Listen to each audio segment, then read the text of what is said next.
Olá, sejam muito bem-vindos a mais um episódio do nosso podcast jurídico. Eu sou o professor Lucas Azevedo e hoje nós vamos desenvolver em profundidade um dos temas mais estruturantes do direito administrativo, os princípios da administração pública. Este é um conteúdo absolutamente essencial para quem está se preparando para concursos públicos, especialmente aqueles de nível mais elevado. Olá, pessoal! Eu sou a professora Laura Martins. Neste episódio, nós vamos trabalhar esse tema de forma completa, indo além da simples memorização do chamado LIMP. Nosso objetivo aqui é construir uma compreensão sólida, passando pela base constitucional, pela doutrina, pela jurisprudência e pela aplicação prática dos princípios administrativos. Para começar, é fundamental compreender o papel dos princípios dentro do sistema jurídico. Durante muito tempo, os princípios foram vistos apenas como diretrizes gerais, com função meramente interpretativa. No entanto, essa visão foi superada. Hoje, a doutrina majoritária entende que os princípios possuem natureza normativa, ou seja, eles são normas jurídicas dotadas de força obrigatória, capazes de vincular diretamente a atuação da administração pública e fundamentar decisões judiciais. Essa mudança de paradigma está associada ao desenvolvimento do pós-positivismo jurídico, especialmente com autores como Robert Alexy, que trata os princípios como mandamentos de otimização. Isso significa que eles devem ser realizados na maior medida possível dentro das possibilidades jurídicas e fáticas. E essa característica é essencial para o direito administrativo, porque a atuação estatal frequentemente envolve conflitos entre valores. Por exemplo, eficiência e legalidade podem entrar em tensão, publicidade e segurança podem colidir, e é justamente nesse cenário que os princípios atuam como instrumentos de ponderação. Entrando agora no plano constitucional, os princípios da administração pública encontram previsão expressa no artigo 37 da Constituição da República Federativa do Brasil de 1988. Esse dispositivo consagra os chamados princípios explícitos: legalidade, impessoalidade, moralidade, publicidade e eficiência. Mas é importante destacar que esse rol não é exaustivo.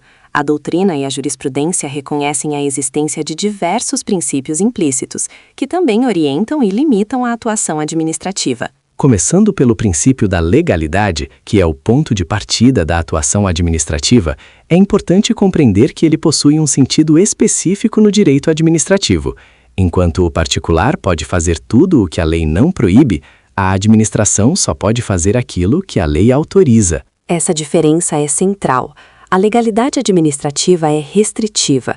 O administrador público não atua com base em liberdade, mas sim com base em autorização normativa. No entanto, há uma evolução importante nesse ponto, que é o conceito de juridicidade. Hoje, entende-se que a administração não está vinculada apenas à lei em sentido estrito, mas a todo o ordenamento jurídico, incluindo princípios e normas constitucionais. Isso amplia significativamente o controle dos atos administrativos. Um ato pode ser inválido não apenas por ilegalidade, mas também por violação a princípios, como a moralidade ou a proporcionalidade. Avançando, temos o princípio da impessoalidade. Esse princípio pode ser compreendido sob duas perspectivas. A primeira é a vedação de promoção pessoal de agentes públicos. A segunda é a exigência de que a atuação administrativa seja voltada exclusivamente ao interesse público. No primeiro sentido, a impessoalidade impede que agentes públicos utilizem a máquina estatal para a autopromoção. Isso é muito comum em provas, especialmente em questões envolvendo publicidade institucional. No segundo sentido, a impessoalidade está ligada à ideia de finalidade pública. Todo ato administrativo deve buscar o interesse coletivo e não interesses particulares. Além disso, há uma dimensão técnica importante. Os atos administrativos são imputados ao órgão e não à pessoa do agente.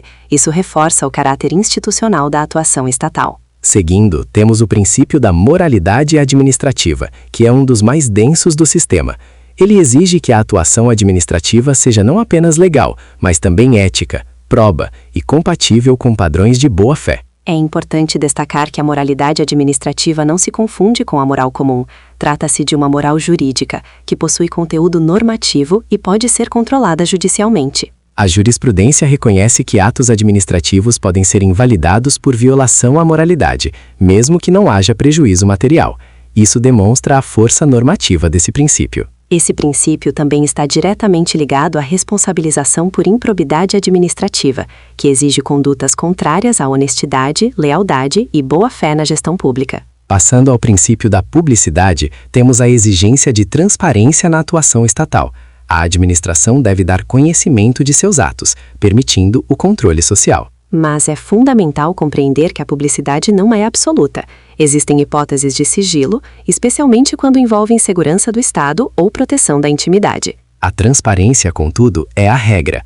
O acesso à informação é considerado um direito fundamental e um instrumento essencial de controle democrático. Por fim, entre os princípios expressos, temos a eficiência. Esse princípio foi introduzido posteriormente e representa uma mudança de paradigma na administração pública. A eficiência exige que a administração atue com produtividade, qualidade e economicidade.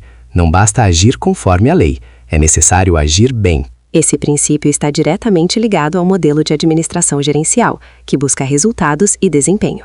Agora, avançando para os princípios implícitos, começamos pela supremacia do interesse público sobre o privado. Esse princípio justifica as prerrogativas da administração, como a possibilidade de impor sanções, desapropriar bens e executar atos de forma coercitiva. No entanto, a doutrina contemporânea relativiza essa supremacia, especialmente diante da centralidade dos direitos fundamentais. Outro princípio fundamental é o da indisponibilidade do interesse público. A administração não pode dispor livremente do interesse coletivo. Isso significa que o gestor público não atua como proprietário, mas como administrador de interesses que pertencem à coletividade. Esse princípio explica, por exemplo, a obrigatoriedade de licitação e a impossibilidade de renúncia arbitrária de receitas públicas. Outro ponto essencial são os princípios da razoabilidade e da proporcionalidade, que funcionam como instrumentos de controle da atuação estatal. A proporcionalidade pode ser dividida em 3 elementos: adequação, necessidade e proporcionalidade em sentido estrito. Esses critérios são amplamente utilizados pelo judiciário para verificar se um ato administrativo é excessivo ou desproporcional. A razoabilidade, por sua vez, está relacionada à lógica e ao bom senso na atuação administrativa. No plano jurisprudencial, é importante destacar que o Poder Judiciário pode controlar atos administrativos com base em princípios, e não apenas na legalidade estrita. Isso demonstra que o controle da administração evoluiu de um modelo de legalidade para um modelo de juridicidade.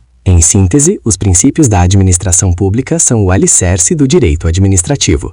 Eles orientam a atuação estatal, limitam o poder público e permitem o controle dos atos administrativos. Para quem está se preparando para concursos, é fundamental compreender não apenas o conceito, mas também a aplicação prática e a leitura jurisprudencial desses princípios. Mais do que decorar, é necessário entender como os princípios funcionam na prática. E é justamente esse nível de compreensão que diferencia candidatos aprovados. Muito obrigado pela sua atenção. E até o próximo episódio.